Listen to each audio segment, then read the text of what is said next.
Sequels in video games are always interesting because it represents a chance for developers to build upon the foundations of the original title, be that through expanding on its characters and story, or through the advancements and adjustments in its gameplay.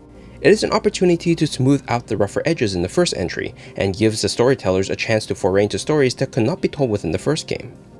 These stories are, at least to me, one of the best reasons for sequels. For one, it means being able to further explore a unique world, expanding on ideas and concepts that may not have been fully fleshed out before. Tighter narrative experiences may even mean that players get to truly feel the consequences of their actions in the first game, to see the ramifications of these events manifest into new villains, new plotlines, or into adventures that are fueled by events prior, becoming a part 2 in a long-standing tale. One of these narrative experiences is Death Stranding and its sequel, Death Stranding 2, on the beach. Those who have watched my previous videos would know I've already made a video on this series, specifically for its original entry, back when it was Hideo Kojima's newest IP at Kojima Productions. Despite its generally polarizing response, I always felt a certain awe and beauty when it came to this game, perhaps due to its tantalizingly strange world, or perhaps due to its one-of-a-kind gameplay, a loop that carries more nuance than just being a walking simulator.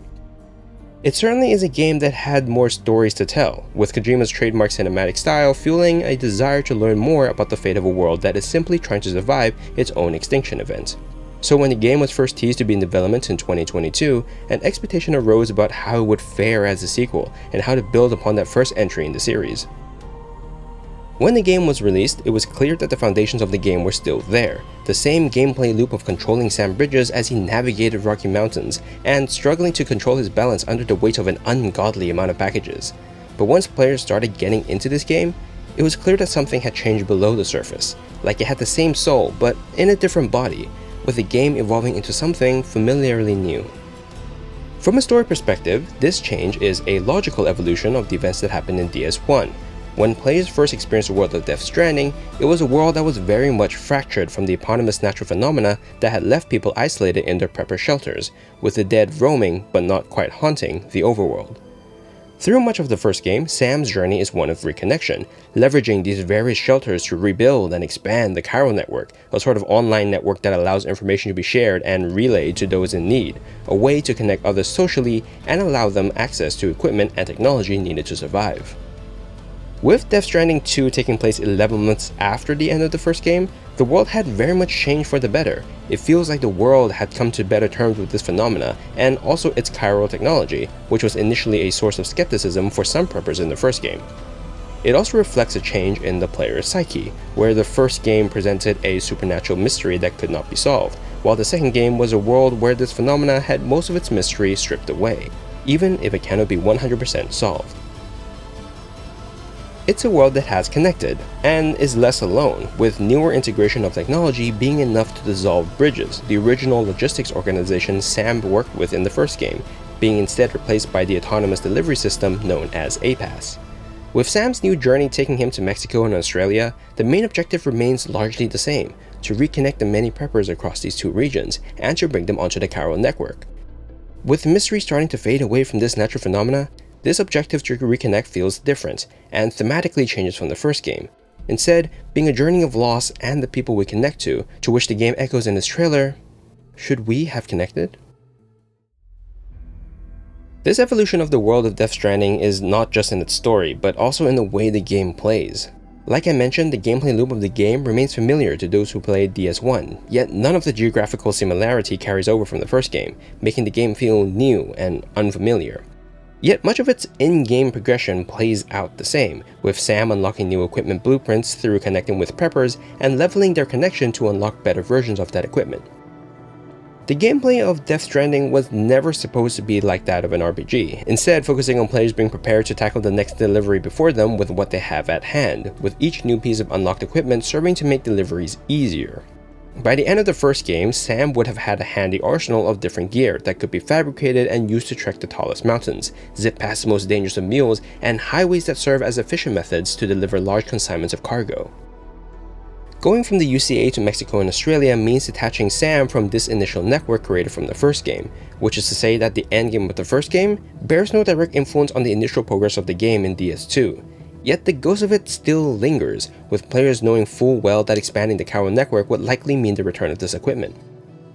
Being disconnected from the initial network does mean that Sam has to rebuild that collection again from the ground up, even relatively basic items like the floating carrier. What is different in On the Beach is the speed at which Sam is able to rebuild that arsenal, specifically when it comes to weapons and also the addition of newer toys that were not in the first game. The game already starts off with a newer weapon, the Maser gun, yet the weapons I talk about are the fundamentals of combat in the first game, items like the Hematic Grenade and the selection of guns available to Sam for encounters against mules and against Unger. In the first game, Hematic Grenades are officially unlocked after main order number 13 and are quickly put to the test in the following 2 orders against the Cairo boss at Port Knot. In comparison, the Blood Grenade is unlocked at the conclusion of main order number 4 in Death Stranding 2, with players again being tasked to use them against the Cairo boss in orders 5 and 6.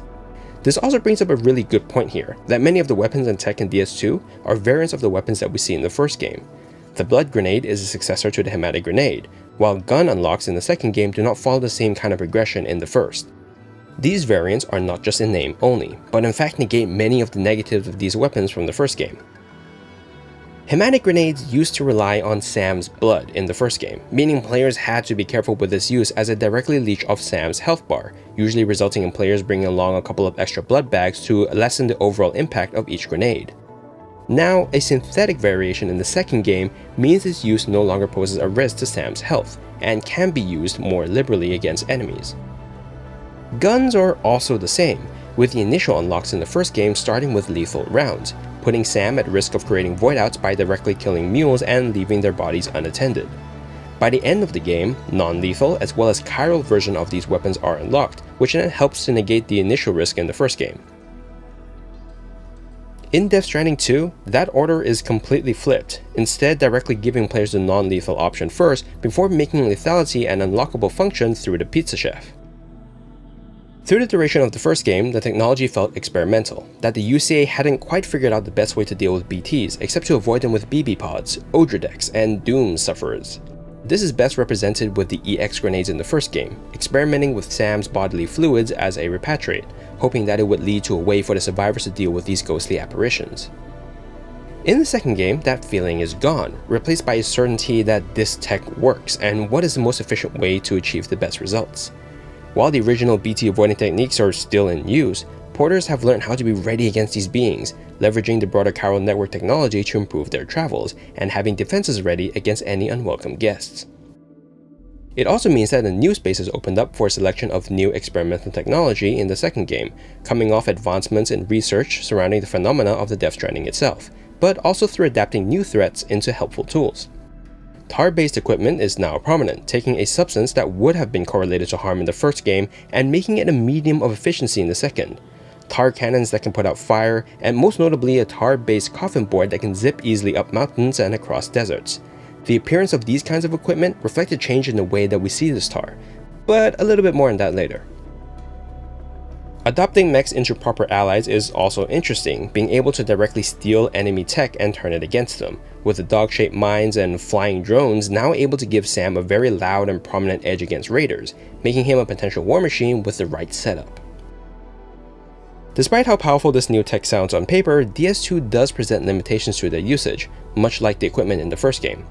The coffin board, for example, cannot be used outside of the chiral network, meaning that players can only speedrun their deliveries to a certain extent, and must still rely on proper planning and preparation to reach new preppers.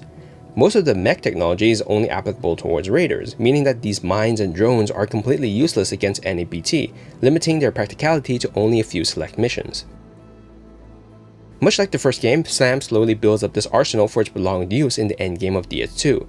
Especially in the context of the different environmental structures of Mexico and Australia, these new pieces of tech make sense, building on the solid foundation of DS1. And while Sam no longer has access to hand equipment like the HG guns or armor plates, it does feel like DS2 has more to offer in terms of equipment variety, offering more choices when it comes to melee, stealth, and deliveries across the continents. The small variations to pre-existing items help to add on to this feeling that the world of Death Stranding has evolved since we last saw it. Downsides to the usage are gone just 11 months later. New gear has been developed in the time since and has been properly applied in the Australian outback. The expansion of these options subtly reflect that change, making DS2 feel like it has properly moved on from the experimental status of the first game. If there's anything you can take away from the changes in Death Stranding 2, it would be the fact that the game is more vibrant than its predecessor, with both Mexico and Australia having a very different color palette from the UC of A. Overall, it is distinctively more warm, with the blonde and sandy environments of Mexico and the striking red-orange hues of Australia. On the surface, it reflects a geographical shift. While the original regions of the UCA did have red clay environments and gritty, dirty blonde terrain, it was a region mostly taken up by lush green valleys, occasionally accompanied by blackened rocky lands, sometimes simple to trek across, and at other times complicated and risky to navigate. In comparison, Mexico is largely dominated by swathes of flat, sandy ground, only eclipsed by its mountains that surround the weather station near the plate gate. The initial area of Australia's map is also made up of red clay, with the ever-beating sun making the colors pop more than they ever did in DS1. Despite Australia having a diverse amount of environments too, much of it is occupied by drier environments and warmer tones, with only regions closer to the mountains being a tad cooler and grass-filled, but even then, only to a small extent.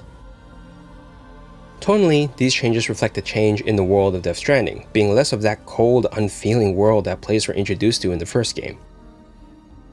In DS1, the game's higher contrast, cooler tones, and darker environments made the world feel more bleak and haunting, especially when it rained, highlighting a creepier and more threatening side of the world that Sam inhabits. In hand with the BTs, it creates a mysterious paranatural side to the Death Stranding, with the timefall emphasized to raise green seas just to turn them back into decaying grass. In a sense, that combination of cooler tones created a feeling of a world that had been largely reclaimed by nature and its environment, abandoned by its inhabitants for their prepper shelters and underground distro centers. It makes Sam's initial journey from east to west in the first game that much lonelier, being accompanied by an endless horizon of nothing, only seeing the ghosts of the living and the remnants of humanity in the many ruins along the tar belt.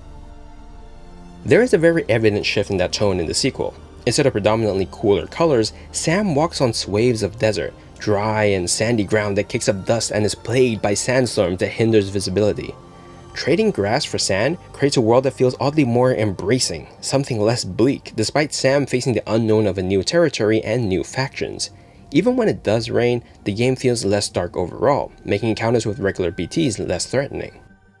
The brighter tones of both Australia and Mexico are in strong contrast to how the environments of the world appear in the first game. Aside from the color palette, the game itself is brighter. In areas with the desert, the sun beats down more prominently on Sam, especially on Australia's red clay, making environments bright even at nighttime. Even in familiar environments like the snow-laden mountains, Sam's treks are accompanied by beautiful sunrises and sunsets, while his nighttime journeys are lit by starry skies and a moon that sometimes occupied about half of the screen due to some form of chiral magnification. It's this environmental shift that makes the game feel different, that it has changed. For one, it represents Sam's new challenging journey through these regions, and how each region had its own difficulties when it comes to transport. But more importantly, it reflects a sense of progress, one that is echoed by my previous point of technological changes. What made the environment of the first game so unique was its blended mix of nature's beauty and the haunting mystery of these BTs. It created a weird cycle of life and death, perpetuated by timefall and the reason for much of the game's blackened environments. This lent a mysterious feeling to the game that we, as a player, do not know much about, whether about what is causing these paranatural phenomena or why it affects us in such a way. Especially the way that the game initially sets up this environment and providing an association with dark, oozing tar as something to be avoided, the consistently darker tones when timefall comes helps to establish the danger of the world around us. In contrast, the second game leans off the mystery of this phenomena, instead looking at the humans and remnants of society that remain in little pockets across the region. While the concept of timefall is still present through this new stage of Sam's journey, that darker feeling of danger is less present, with a newer focus on the human elements, the raiders, in the opening hours of the game. The few times that the same dark environment is reused from the first game are the moments when we do fight tar monsters, where we once again engage with the danger of the tar. Without that same haunting feeling from the first game, DS2 achieves a singular feeling that mixes well with the player's prior experiences in the UCA, which is that the world of Death Stranding is now less daunting and less mysterious. Moving through a post-Death Stranding world, much of the first game is mired in this feeling of the unknown, that BTs were beings that could not be touched, and the threat of timefall to porters hung ever more above players' heads as they moved through the regions. In the aftermath of that first game, things are now different. The mysteries of the beach and BTs are somewhat solvable, and the regions can now rely on much more advanced tech, built from months of experimentation and the sharing of knowledge from the UCA. In essence, BTs are not the same threat that players encountered in the first game. This is especially true for those who have played the first game with the know-how of BT avoidance and extermination already baked into Sam's approach to his travels, weakening the mystery of this world. In saying that, however, the brightness of Australia doesn't prevent it from achieving a similar ethereal, surreal feel for its BTs, or as they are more commonly known in DS2, Watchers. In the Australian region, some BTs are much larger in size, gigantic beings that have a keener sense of detection, marked by their blue eyes.